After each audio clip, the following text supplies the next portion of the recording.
Hello, I'm Rick Joyner, and this is our video special bulletin on current events. And I want to address something that's going on.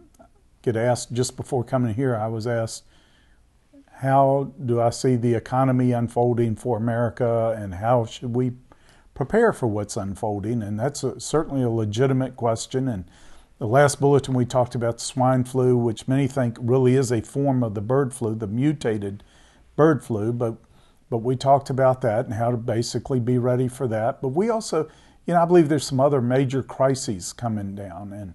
And I was told once that one of the greatest minds on the economy and on business, most respected in the world today, a very elderly man in his 90s now, I think, a few months ago said he didn't feel that our dollar had more than a couple of years, that it would be worthless in less than 2 years. And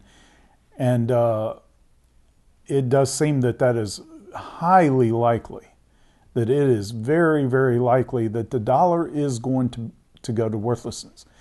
I don't know whether it's being done purposely. Many people believe that it's a systematic strategy to destroy the dollar, to destroy the economic strength of America, to gut it so that we can basically be taken over by internationalist forces. And, personally, I don't see it that way. I believe some sincere people who are really trying to do the right thing, that think they're doing the right thing, are just doing the wrong thing and making things worse. Very often the case in some of the greatest catastrophes in history, the tables were set for them by those who really sincerely were trying to do the right thing. But the good side of the tree of knowledge can be just as deadly as the evil side. Human goodness, humanism, can lead to just as much death and destruction as the evil side of that tree of knowledge. And a lot of people don't understand. Human idealism can lead you into terrible, terrible bondage. And wanting the best things. I believe if you go back and read Marx, I read all of Karl Marx, I read Lenin, and all. They had this utopia in mind. And they saw the end and saw what this workers' utopia would be, but what they failed to see was the process.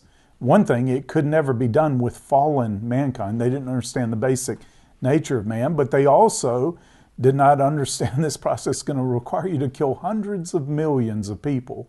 It's going to require you to bring them into increasing bondage and control, totalitarianism. Socialism will not work with freedom and liberty.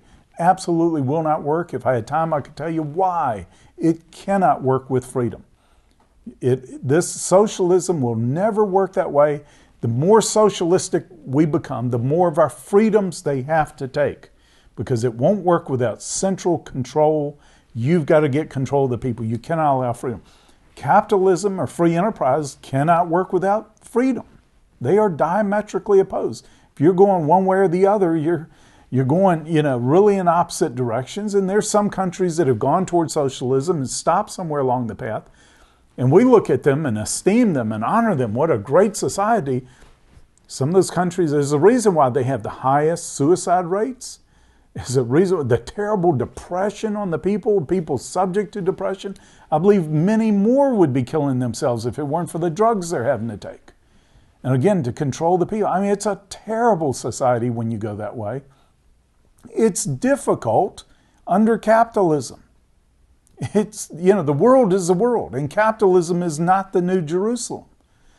I personally would rather live under freedom and have my children live under freedom, and I believe where the Spirit of the Lord is, there's liberty. People have got to be set free, and that the kingdom, there's going to be incredible liberty and freedom.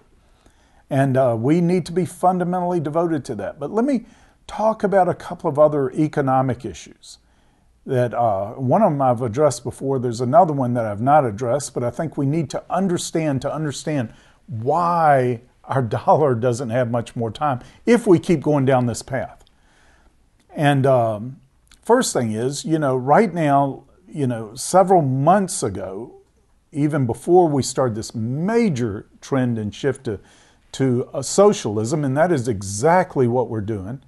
But there were about 38% of Americans were either working for government or living on entitlements from government. Now, since then, it's ballooned. I'm not sure what the percentage is, but a huge new number. Everything in the recent stimulus package that I believe didn't stimulate anything but grow government. But all of a sudden, this percentage has got to have changed dramatically. So let's just look at, just say 40-60 right now. 40% working for government or living on government entitlements. 60% are working. Government does not produce anything as far as a marketable commodity or service unless you count paperwork something, and I don't count it. It's a negative, okay? But government does not produce anything marketable.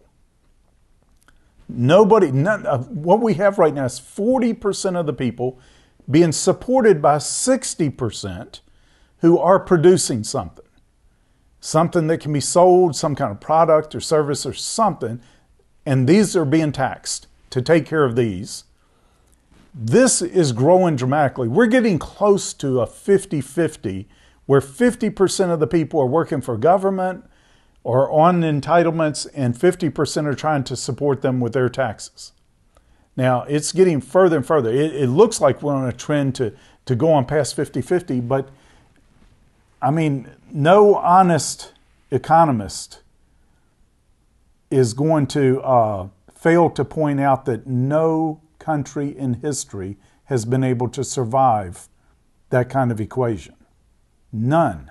Communism did not survive trying to go that way. Okay? It's not possible. Nobody sees how that could ever work. We're at the percentage right now, the ratio right now, it doesn't work. The math doesn't work. Then, as I shared before, I can't remember what our deficit is now, but it's in the trillions every year, but that's a big lie. They're not telling you the whole truth. They're using a cash basis accounting principles instead of generally accepted accounting principles. If we tried to use cash basis in our own life, we'd probably go to jail for it. But it's deceptive. It's that deceptive. What they're doing is they're doing it on income in and income going out that year, or money going out and coming in, balancing it. So we have a deficit of, say, $2.5 trillion. But what they're not telling you is every year we're accumulating liabilities in our future entitlements in the trillions. Some estimates are as much as 11 to 13 trillion a year in real liabilities that are being accumulated. That's the true deficit. Somewhere, let's just be conservative, it's somewhere between 10 and 15 trillion a year, not the 2.5 they're telling you about, because they're fooling us with the way they're doing the accounting. And no other organization would be allowed to do it that way. But that's what the government is telling us. Now, where they're getting all the money, or have been getting it, is they've been stealing from the entitlements, from Social Security and other things, and bringing it into the government and paying Social Security nothing for that. That's why your Social Security account's only growing at less than 1% a year, which doesn't even keep up with inflation. They're taking it. And then the Chinese and other large growing economies have been buying our bonds. Lately, they've said, we're not going to do that anymore because we see where you're going. These bonds aren't going to be worth anything. You will never be able to pay this back. They're at least smart enough to see that. And China's now saying, we're not going to keep doing this. So what do? We print money. The more money you print, the less valuable it is. And we're in a situation now, we're at catch-22, where, the dollar seems absolutely doomed. It's already been executed, or it's on death row. I still think it could be turned around. We need miracles. We need to change. There's a saying, if you don't change where you're headed, if you don't change where you're going, you're going to end up where you're headed. Without major changes in the direction of this present administration, we're headed for, I believe, just an unbelievably disastrous economic collapse. I'm not blaming, I think they're doing what they think is the right thing. I think they're sincere about it. It's just the wrong thing. We're headed that way, and there are forces coming in. We're making the wrong moves in this. So we as Christians need to be prepared for this. And we're going to cover that in the next special bulletin. How do we prepare?